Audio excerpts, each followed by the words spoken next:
بسم الله والحمد لله والصلاة والسلام على رسول الله وعلى آله وصحبه أجمعين.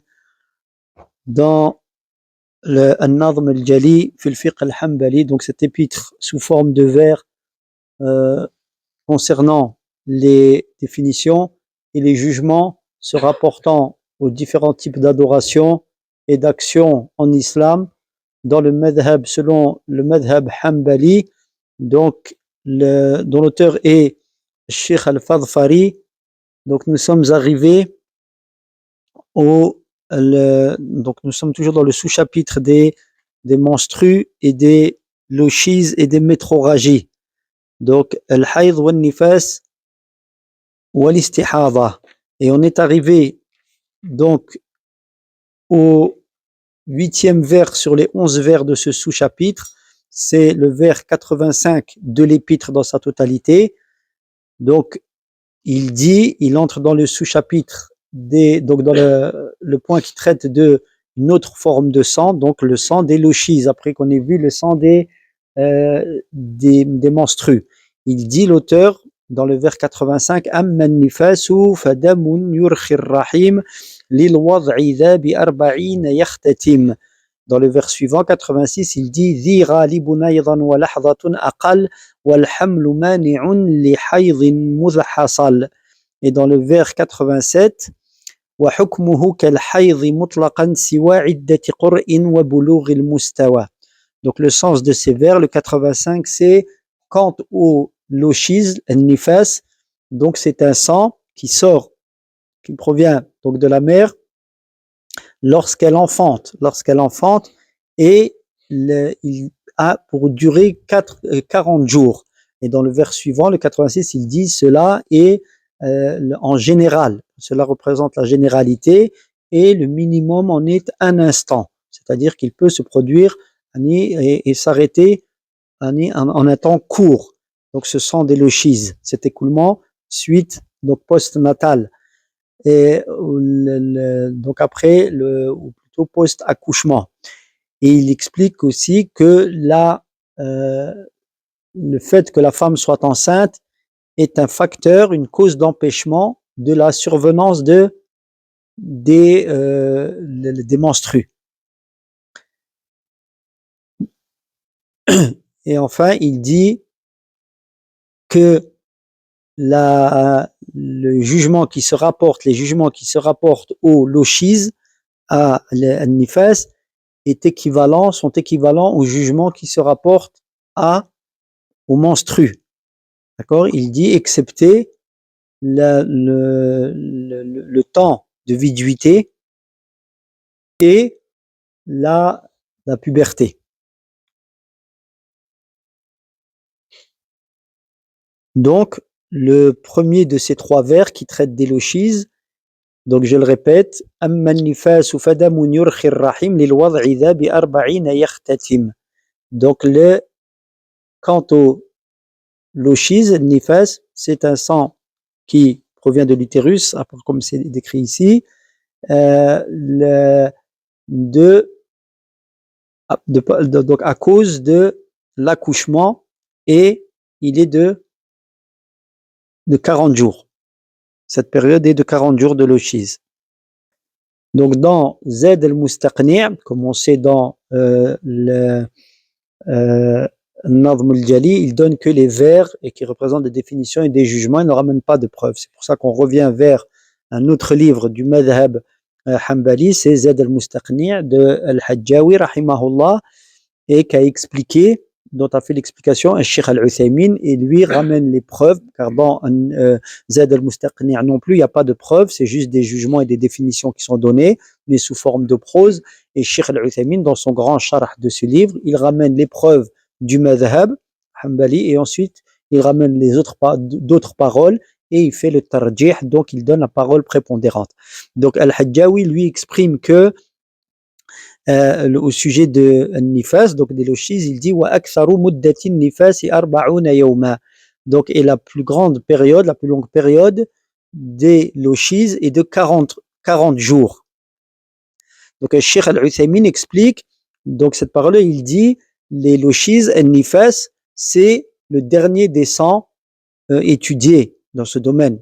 Ici, dans l'ordre du livre, nous, on n'a pas encore vu l'istihada, on l'a vu succinctement, mais il dit donc c'est le troisième des sangs.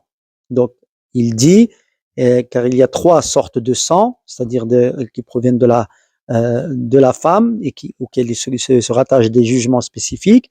Il dit, il y a al-hayd, donc les menstrues, al-istihada, les métrorragies, et al-nifas, donc ce que l'on étudie maintenant, ce sont les lochises. Et certains savants, il explique, Cheikh, que certains savants rajoutent un quatrième catégorie de sang, c'est dam fasad, donc le sang corrompu, d'accord, on va dire. Donc, et d'autres savants mettent cette catégorie de sang dans l'istihada, ce qui est dam fasad, il sera rentré, catégorisé dans l'istihada, donc les métrorragies. Donc, il explique qu'est-ce que c'est un nifas. Donc ici, un nifas, explique le Cheikh au sens linguistique, ça vient de la nafasa.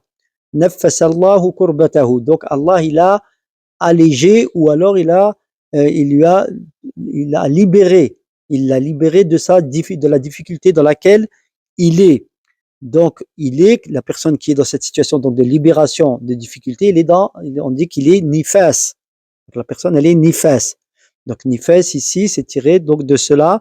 On va voir le rapport, il est évident. Pourquoi est-ce qu'on appelle nifas? Donc ce sont des lochises comme cela. Eh bien, c'est une libération pour la femme, c'est-à-dire la libération de la difficulté dans laquelle elle se trouvait. Et il n'y a aucun doute que la femme, lorsqu'elle est enceinte, elle est en situation de peine, de difficulté et d'épreuve au moment même de l'accouchement, le fait de porter le bébé et de l'accoucher. À ce moment-là, il est connu qu'il est très difficile. Pour une femme, c'est un moment difficile. Donc, et Allah Azza wa Jal le décrit d'ailleurs dans le Coran, il dit hamalathu ummuhu wahnan ala wahn. Donc, sa mère, en parlant de l'enfant, elle l'a porté difficulté sur difficulté. Donc, dans Surat Al-Luqman, Surat 31, verset 14, et dans Surat Al-Ahqaf, Surat 46, verset 15, Allah Azza wa Jal dit hamalathu ummuhu kurhan wa wada'athu kurhan. Sa mère l'a porté, donc son enfant, avec difficulté, et elle l'a mis au monde dans la difficulté. Donc c'est bien, on comprend le rapport entre l'appellation de nifas. Donc ce sont des lochises qui viennent après l'accouchement et le fait que la femme ait été enceinte et elle ait porté cet enfant. Donc c'est une libération.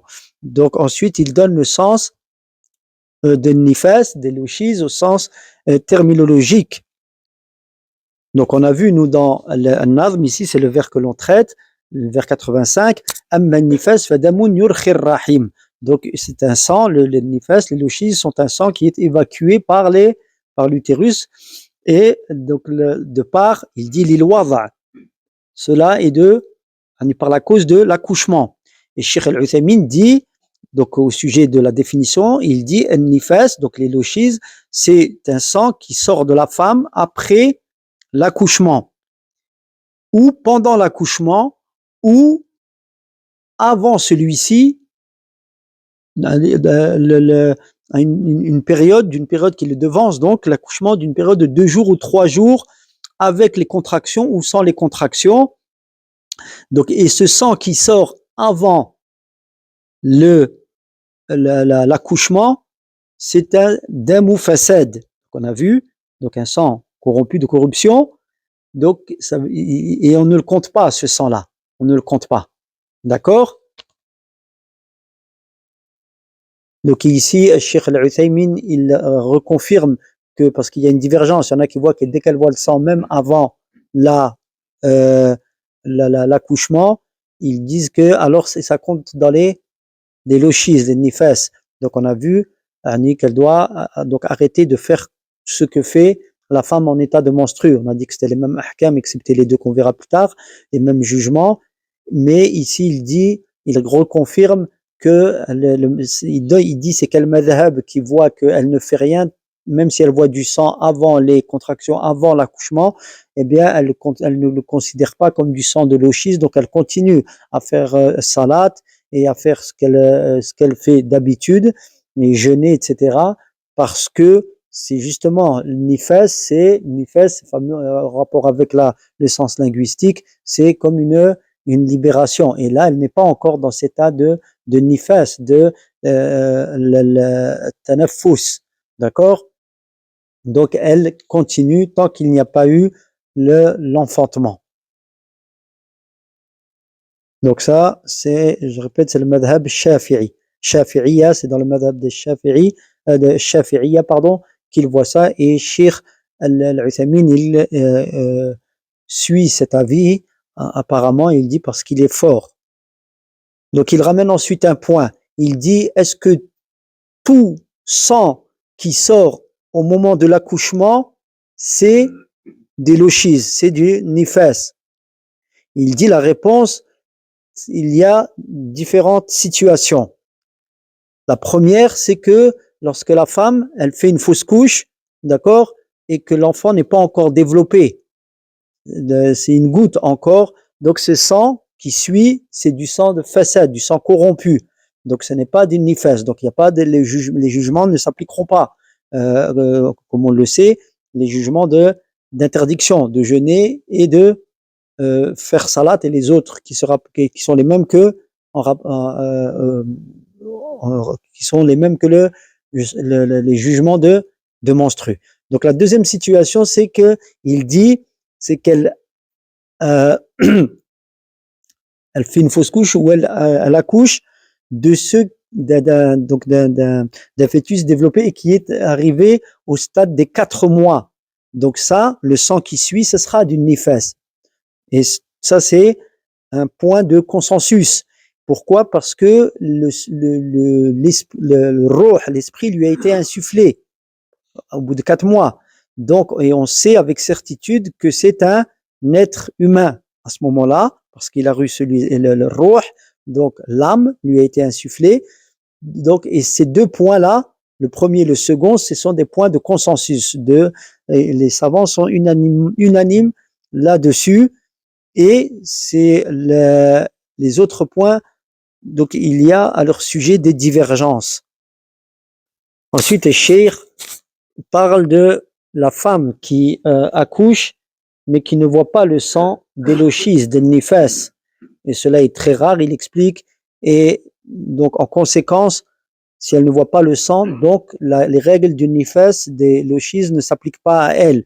Donc, s'il donne un exemple, il dit si elle a accouché au lever du soleil et qu'ensuite entre l'heure du dhuhr et qu'elle n'a pas vu le sang, alors elle n'effectue pas elle ne prend pas de bain rituel ni de purification, de grande ablution, comme on a vu, c'est les mêmes ahkam, les mêmes jugements, comme le ferait la femme en sortie de menstru, donc la femme en état de lochis également. Quand elle sort des lochis, elle fait des grandes ablutions. Elle ne le fait pas car il n'y avait pas de sang, mais elle fait salat, elle fait ses ablutions normalement pour la prière du dhuhr. Donc il dit ensuite, et lorsqu'elle voit la femme en état de lochis, le sang, un jour ou 2 jours ou 10 jours ou 20 ou 30 ou 40 jours, alors ce sont des lochis. Donc les jugements s'appliquent à ce sujet, le jugement de nifas. Et il dit, si cela dépasse les 40 jours, alors le madhab hanbali, il juge cela, donc les jours dépassant les 40, comme des jours, ça n'est plus des lochis. Donc c'est pourquoi ils disent, parce que la période la plus maximale des lochis, c'est de 40 jours. Et ils disent, le madhab, explique Cheikh Al-Uthaymin, leur preuve qu'ils rapportent, c'est ce qu'a été rapporté d'après Salama, qu'Allah soit satisfait d'elle. Dans cette parole, elle a dit, les femmes en état de louchise, donc tajlisu, je le donne en arabe, كانت النفساء تجلس على عهد النبي صلى الله عليه وسلم مدة 40 يوما. Donc les femmes en état de lochisme, donc s'arrêter, donc de faire ce que elles font lorsqu'elles étaient en état de pureté. Donc à l'époque du prophète sallallahu alayhi wa sallam, durant une période de 40 jours.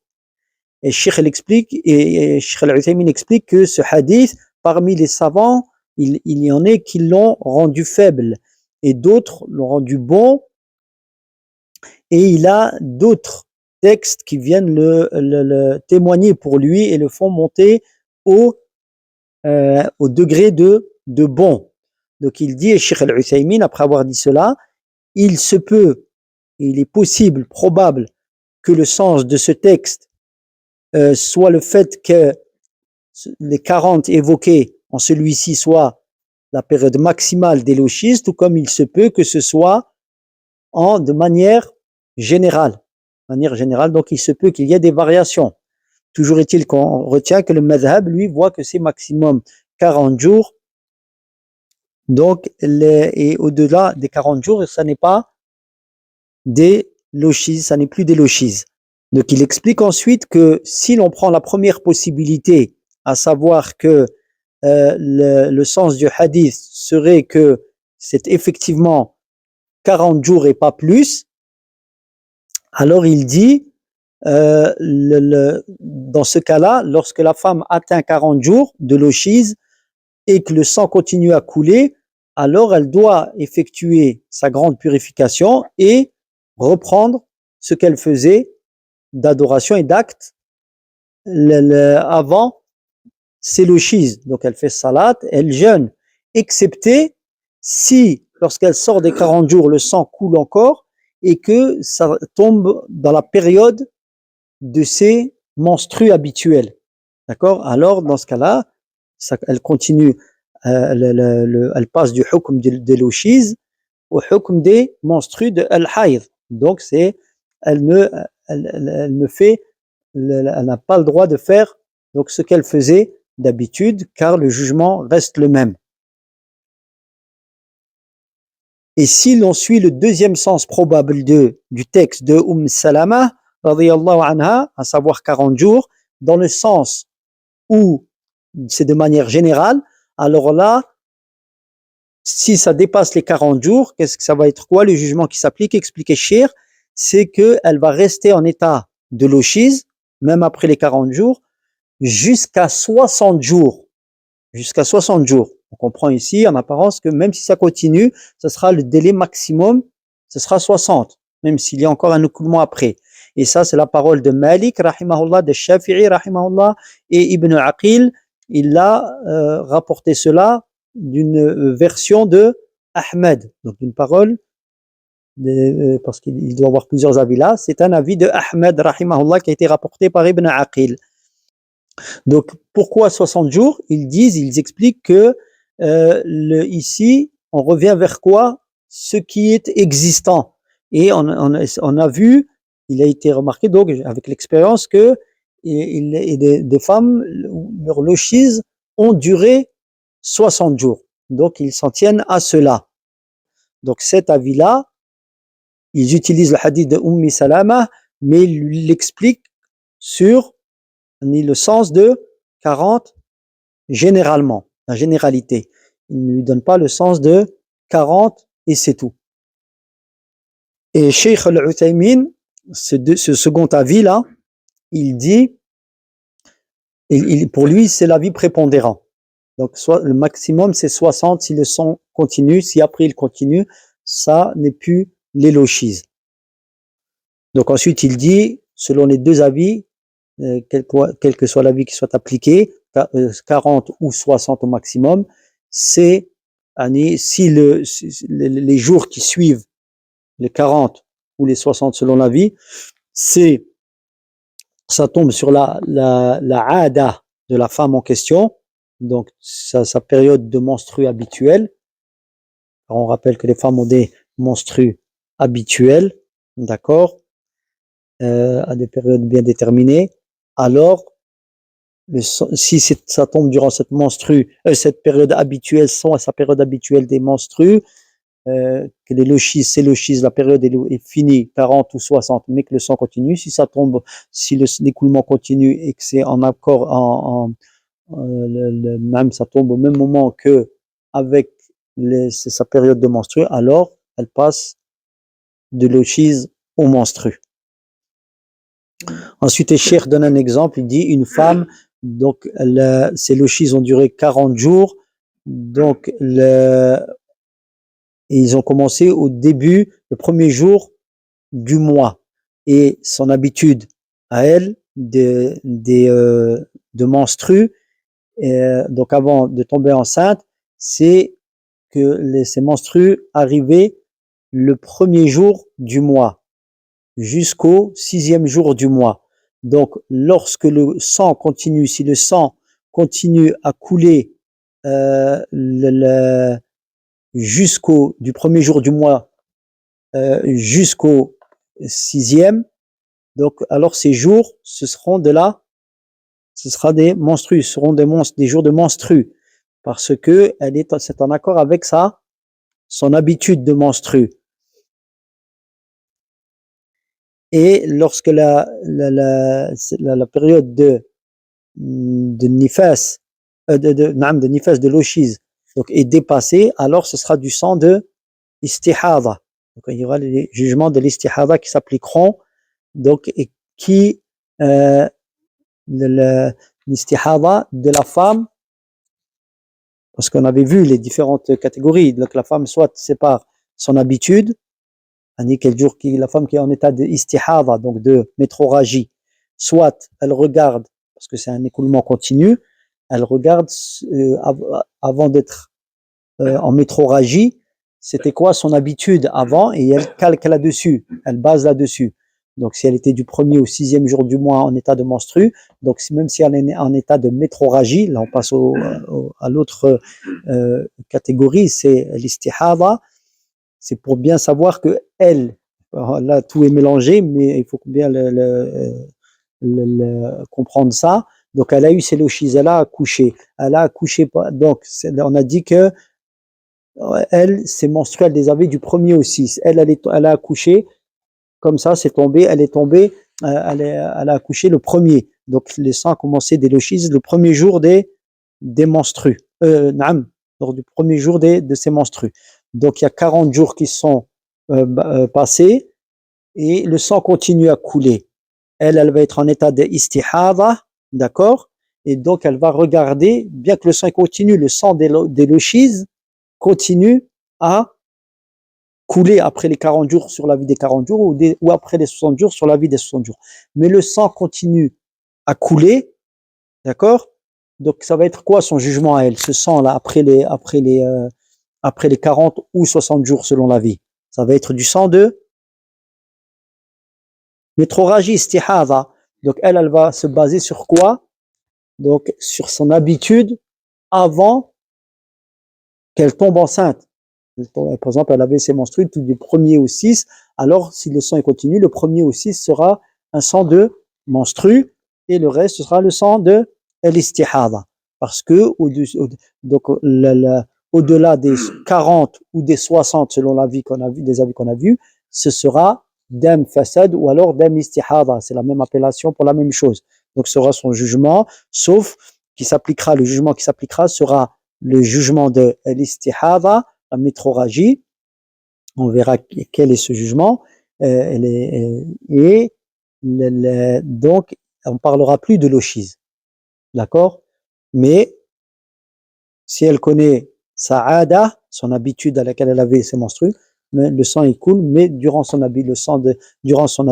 jours de ses menstrues habituelles, alors le jugement ou les jugements des menstrues s'appliqueront. Donc voilà pour le vers 85, donc de sa définition et sa durée maximale et la divergence qui a été évoquée à ce sujet. Wallahu a'lam.